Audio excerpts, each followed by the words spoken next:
New অর্লিন্সে নববর্ষের দিন ১৪ জনকে হত্যা করা সেই ভয়াবহ সন্ত্রাসী হামলার নেপথ্যে থাকা এক মূল হোতাকে গ্রেফতার করেছে মার্কিন ফেডারেল পুলিশ।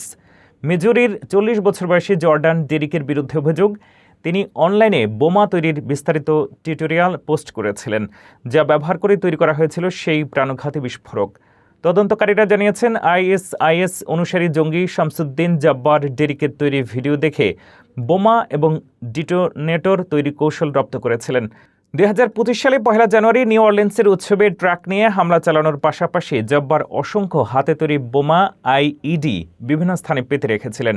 যদিও সৌভাগ্যবশত সেই বোমাগুলো বিস্ফোরিত হয়নি, তবে তল্লাশিতে ডেরিকের শেখানো বিশেষ বিস্ফোরক উপাদান জব্বারের ট্রাকে খুঁজে পায় এফবিআই।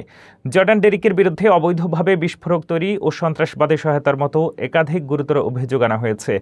কর্তৃপক্ষ বলছে, সোশ্যাল মিডিয়ায় এই ধরনের টিউটোরিয়াল শেয়ার করা জননিরাপত্তার জন্য কতটা বড় হুমকি, এই ঘটনাই তার প্রমাণ।